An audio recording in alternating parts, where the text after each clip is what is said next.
Сәлем достар, менің каналыма қош келіпсіздер. Сіздермен қайта кездесіп тұрғаныма өте қуаныштымын. Бүгін мен сіздерге орама жапырақтан галвси жасау әдісімен бөлісемін. Менімен бірге болып, видеоның соңына дейін күзетіп, баға беріп кетіңіздер.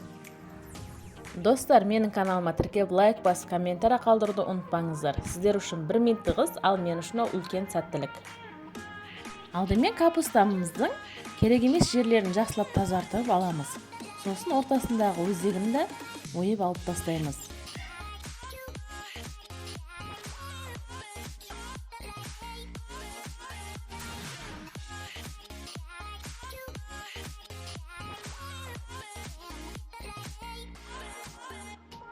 Капустамызды су қойылған қазанға салып, қалпағын жауып, қайнатуға қоямыз.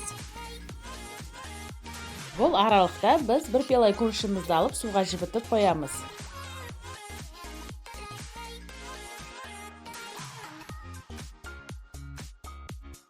Екі-үш түп пиязымызды жақсылап майдалап ұсақтап тураймыз. Ал мына жақта капусталарымыздың дайын болған қабаттарының бірін кетін алып тұрамыз.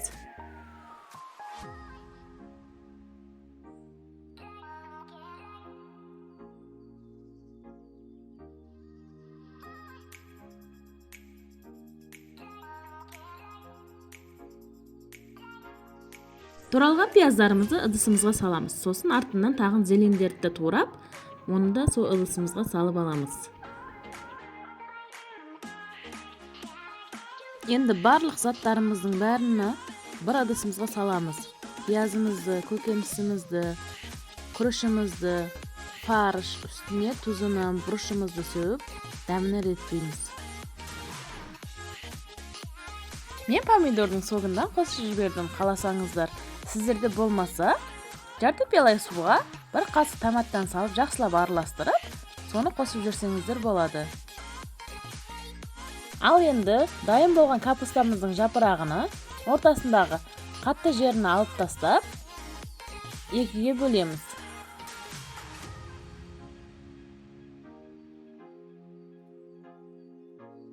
Фарштарымызды домалақтап аламыз, сосын өзімізге ыңғайлы етіп, жапырақтарымызға орап шығамыз.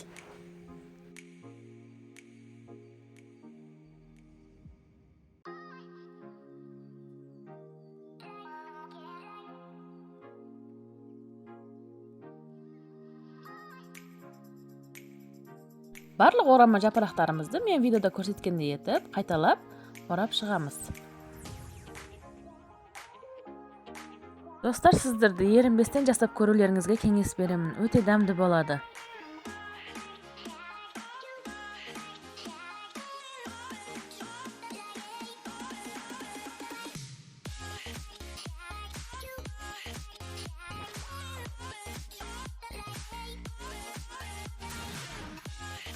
Қазанымызға майымызды қойып, қыздырып аламыз. Сосын үстінен картоптарымызды тереміз.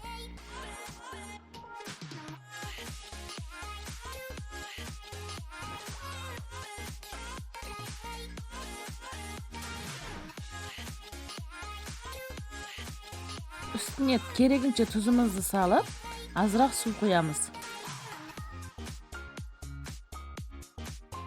Ал енді суымыздың үстінен капусталарымызды жақсылап теріп шығамыз.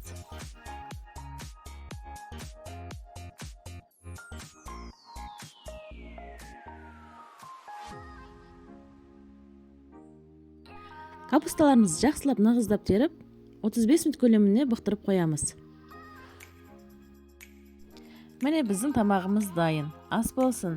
Сіздер де жасап, семьяңыздағыларды қуантыңыздар. Өте дәмді болады.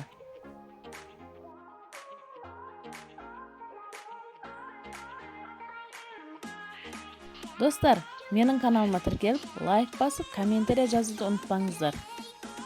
Сіздерді өз каналымда күтемін.